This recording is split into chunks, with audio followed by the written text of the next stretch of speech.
So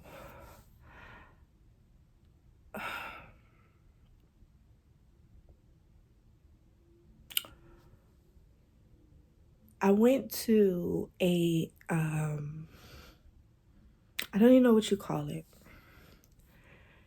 I didn't get hired for the job, but they called me in for like a test shift just to see how I get familiarized with the store and things of that nature. I never did a test shift before.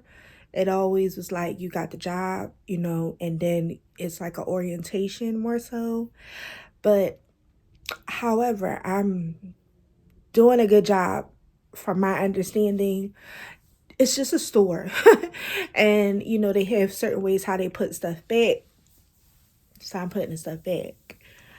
And I'm doing pretty good at it. For it to be my first day, I felt like it didn't take that much time. And it was a full-on wreck too, just to say. So I get down to like my last piece or so, and this dude comes in, and he was talking to one of the supervisors that was on shift. And I'm assuming that he knew her. I thought he was a customer. I thought perhaps he was asking questions. He was familiar with her or something. It showed that they were familiar with one another in some capacity. So he seen me, and once he seen me, he wasn't focused on anything else, honestly. And I'm not saying it in any type of way. I'm just saying he wasn't focused on anything else. And it was like freakishly weird. So he walks up to me. And at this point, I'm putting away like the very final piece or two. And he's like, well, how you doing? Or something in that realm. Or you look good or something like that. And I just said, oh, okay, And I tried to maneuver myself. Now, it's a whole bunch of women in there. And all but one guy in the whole store. Like, the store was so big because I can survey the area. It had to be like a handful of women and one dude. So first I was next to this kind of Asian type of woman, and he wasn't focused on her. And I said, excuse me, because as he's walking this way, I'm trying to go that way. And she's right there. Then I get over there where this one dude was, and he was Caucasian. And we're in like this cutoff section where no one is supposed to be in that area unless, let in by a supervisor. Now he's in that area. He wasn't let in. He just let himself in, and he's in that area. And I'm like, excuse me, once again, I'm just moving fast because it's like he was just coming and I was just running. So every time I would run away, he's like, why are you running away from me? Why are you running away from me? Number one, because you're you're getting almost this close to me, and like, I don't even fucking know what you want. You don't have nothing in your hand. You're not looking at anything. You're just laser focused on me, and it's throwing me off. So from there, I'm in full on panic mode because I'm like, what the fuck? So this place has a basement where you can like put your stuff in a locker, stuff like that, like, but it's in the basement. So I had met her down there when we did the interview. So I'm thinking to myself, should I run in the basement?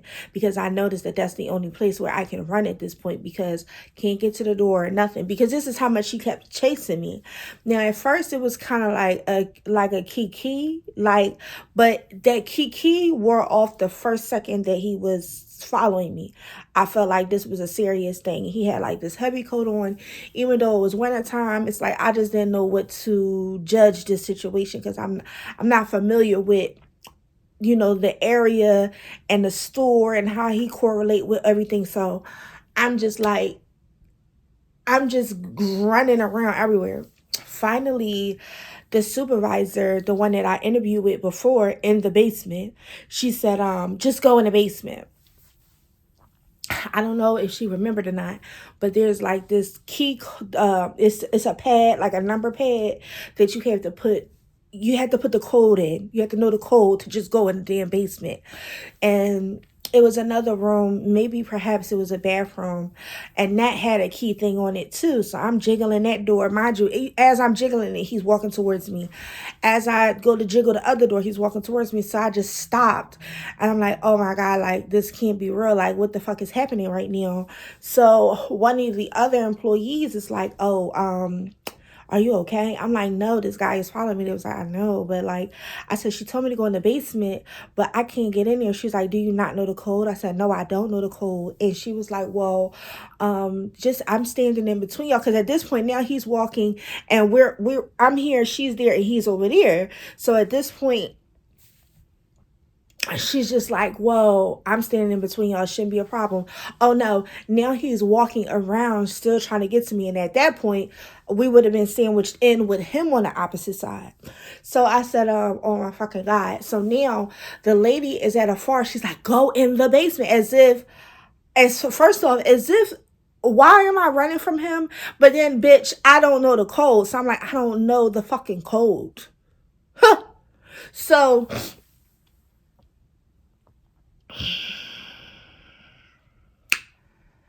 this lady, Caucasian lady, comes out and she works there, and I assume she knows the code.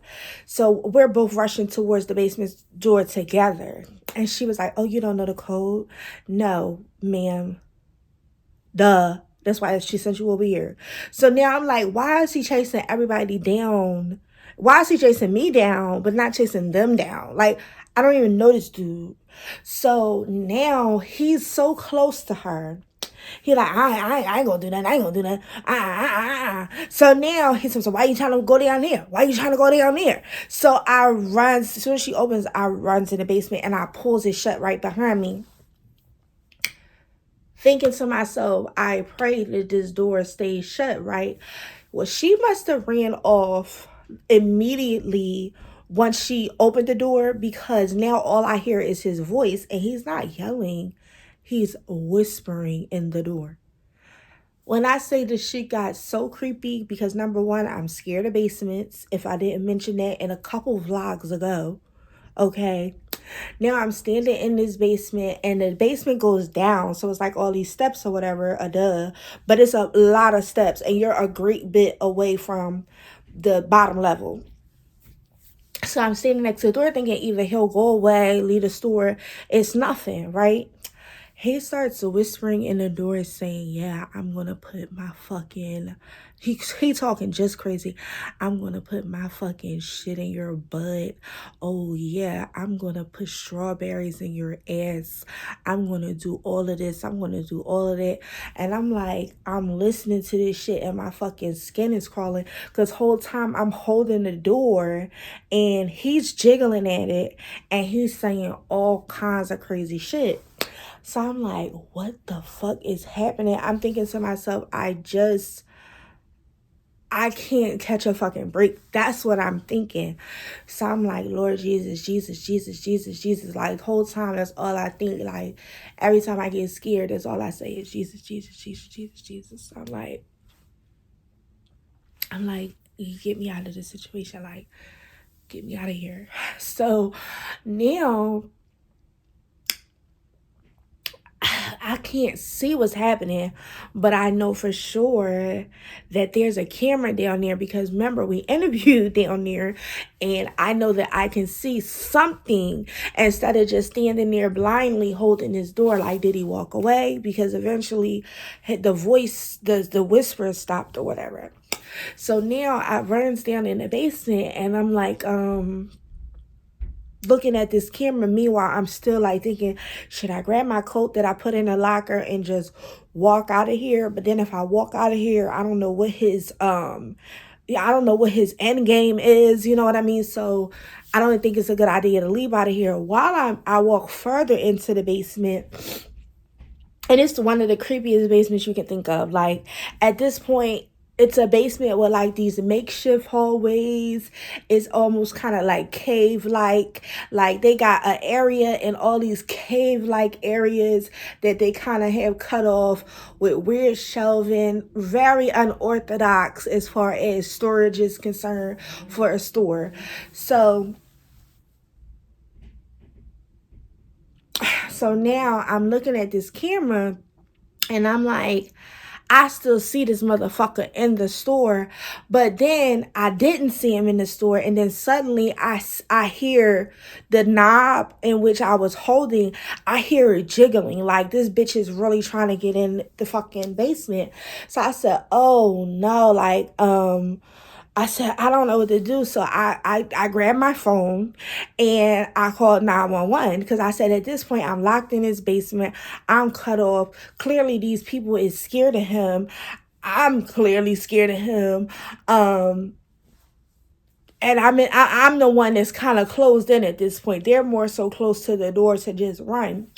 So now I'm calling the police, full on the phone with the police. And all I could think about was, number one, I knew for sure that this wasn't like a fluke. Like this wasn't something where you can say, oh, it's not a biggie. This is all in your mind. Like, no, I was being harassed at this point and sexual advances was put out there. And basically, if he get in his basement door, I'm just vulnerable at this point. So now I'm like, okay.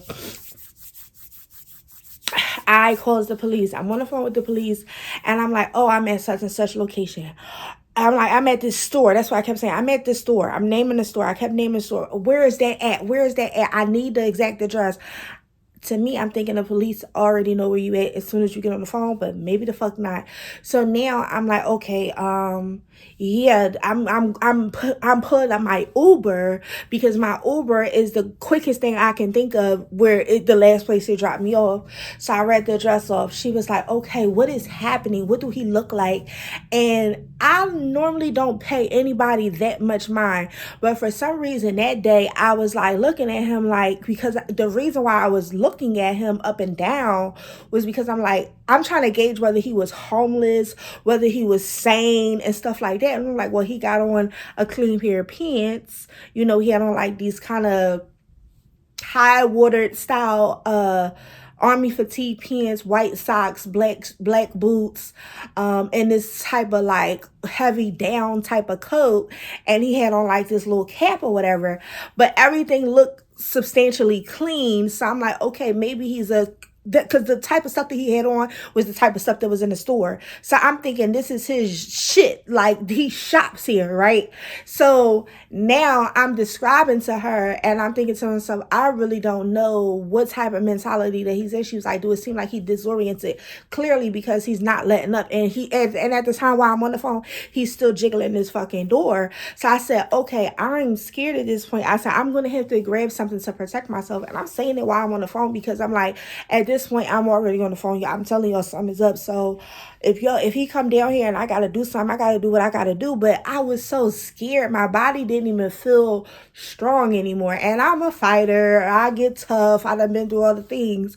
But I feel like in this situation, I really didn't know what to do. And I really just didn't even have... I didn't feel the strength in me. I just felt the fear in me. So now I'm grabbing the most random shit. They got a box full of fucking things that you hang like for accessories and stuff like that. And it's but so heavy. So I picked that up and I'm like, what the fuck am I going to do with this? So I just put it in between my fingers. And I was like, maybe I can just do something. I'm on the phone with her and I'm just like trying to figure out what to do with it. And I really couldn't figure out what to do with it. Now, all of a sudden, she was like, do you see the police? I said, I don't see nothing because I walked away from the camera. I said, I am in the basement hiding. They literally told me to come in this basement and hide. I said, I don't even know who the fuck this dude is. I said, all the women is upstairs. I said, but I'm the only one downstairs. And he's still talking shit. I hear his voice still to this second. And he's still talking shit. Like, you know what I mean? So I'm like... I said, y'all got to get somebody here. I said, because if he come down here, I don't know what I'm going to do. So now she's like, okay, somebody is on their way. I said, thank you. And I just hung up the phone. So clearly when I was calling, they must have already called. So I runs back to the area where the camera is, and I'm looking, and now it's like, I shouldn't even be this familiar with things. This is only the second time I ever been to this place. The first time was just for like 15 minutes for an interview. And this is the first little course shift. I shouldn't even be that familiar with this fucking place. So I'm looking at the camera and the police is dragging this man out. And what I'm missing, the moment she asked me what he looked like, because she actually asked me what was the color of his skin. And all I can think about is protecting him. And he was in the wrong, because when we mention black men, black skin, brown skin, whatever, it's like they come with a different type of aggression. They want to take these motherfuckers out. So all I can think about is, now I'm in motherfucking fear for his life, as opposed to I'm the bitch in the basement that's fitting to be attacked.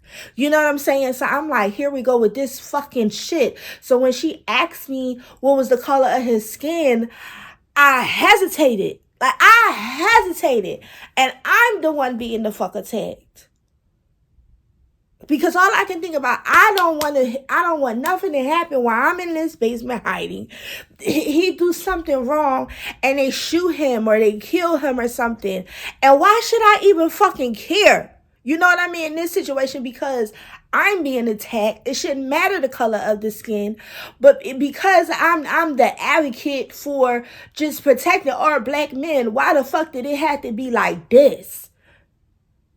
I cannot believe what happened. So then they grabs him, they tussling with him, and I see him on the camera, and they have yellow jackets on. They don't have regular blue, black. They have yellow on. I don't know what type of police officers they are, but they just had like a yellow jacket with half blue, half yellow. And clearly they was not my skin color. And they was just gripping the fuck out of him. And I'm like, well, damn, thank God they getting him out this store, because I'm scared as shit. And I'm like, well, damn, don't shoot him. Don't try to choke him out. Because I'm like, I know that's somebody's son, father, uncle, brother, something. But then I'm like, bitch, he almost tried to fucking rape your ass. The fuck you care for? So I'm like, you know what? I'm so heartbroken by the fact that here it is. I'm putting in effort. I'm putting so much effort for everything.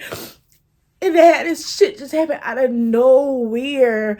So the lady comes running downstairs the moment they pulled him out the door. I mean, soon as this man's whole body was out the door, she was running down in the basement or whatever. She running down in the basement, and I'm just standing there, and I just got this little shit in my ear, and I got like my phone, and I'm like, bitch. So she like, oh my God, I'm so sorry. All of a sudden, as soon as she said I'm so sorry, I started busting out crying, because it's like I'm just overwhelmed completely. So I'm like, she like, oh my God, she said, I'm so sorry. Oh, she said sorry so many times. Child, she didn't need to say sorry because she didn't do anything, but it's just like, what the fuck was that? So she said he always coming here. He's always kind of like terrorizing the area. She said, I never seen him in no type of provoking way. I do know that he was supposed to be 302, but he's never been like aggressive. He never like really tried to like break the fucking door down. Like she said, I've never seen it at this magnitude. She said they got him, she said it literally took 2 guys to come out. I think at that point she had it out of her mind that the cameras was down there.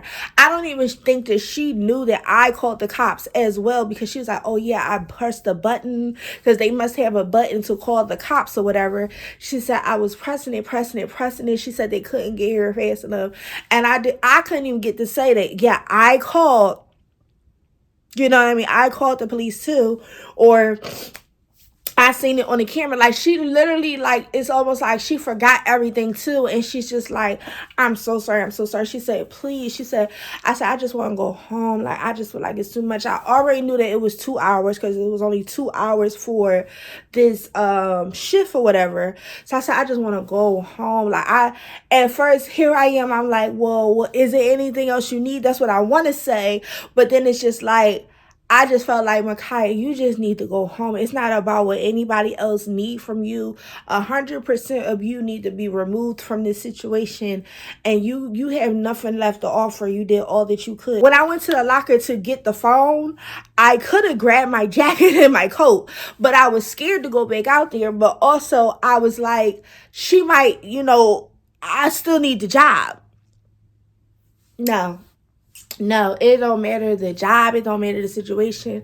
The moment you feel uncomfortable in any situation on the planet and you want to go home, go home. And it's just like I just said, I just want to go home. I don't want to be in here. And she was just like, I understand. And she was like, you're good. Like she said, you did your shift. Maybe right after I should have just said go on ahead. She said, but I wasn't even thinking. She was like, but take your time. I said, I'm waiting for my Uber. I said, I'm not leaving this store until the Uber is literally right outside the door. As I'm leaving out, the police officer is still sitting there because I think they were trying to gauge whether they should just ask a few questions, let him go, because this area is known for being, I don't fucking know. I guess the area is known for being like a chill area at that time of day. I have worked in the slums. I have lived in the slums. And I've been in situations where men are aggressive. They want what they want. And my whole thing is no is no. I don't care if I said it calm. I don't care if I said it scared. No is no. I don't care if I'm black, brown, white, Caucasian, Spanish, Hispanic, Mexican. It don't even fucking matter. If I say no, no. I don't want you near me. I don't want you touching me. I did nothing to warrant any of the nonsense. I don't care if I have makeup on. I don't care if I have on a tight blouse. I don't care if a piece of my skin is showing. I don't care what it is. When I say no, that means no. That means back the fuck up.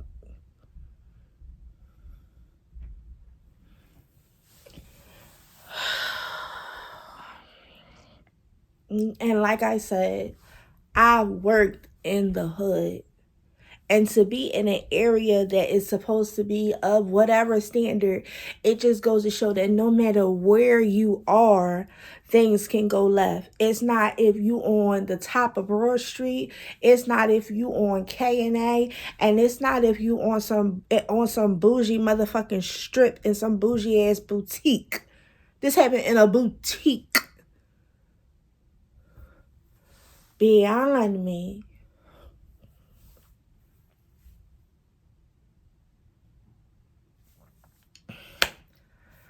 So I'm ending this vlog right here. I have nothing else to say. Like, I really don't. I'm good. Like, all I know is that I'm covered by God. There's been so many situations that has been happening to me where I'm always covered. It's like you can be this close. I mean, a hair close, skin close, that close to something. I can be in the middle of something. I'm so covered by God that it almost don't matter what you try to do. It's not even, it don't matter what you try to do. It's not going to work. It's not going to work. I have my Father in heaven that is watching over me, my great-grandparents. My great-grandfather was like the only father figure I ever like really, really had. You know what I mean? My father is someone that, was in prison for the longest. And like when he died, I was like I was a child when that happened. But I just know that it's like he is watching over me. I know the men that was once here is like angels for me, that I don't always have to fight in situations, that I thank God that I didn't have to fight in this situation. What I'm saying is that I know I have people that's like, I know I'm covered by God, and I know that it's angels. They gotta be real, because it's like, I don't know what the fuck that was. And it was like, mind you, is what? It was close to 4 in the afternoon. Like, you know what I mean? Like, you're not looking over your shoulder at 4 in the afternoon. You're not doing that. This shit happened broad daylight. So it's like, God damn, like, it's forever something. And it's like, it is beyond me. Like, even when I was crying, I'm like, it's always something.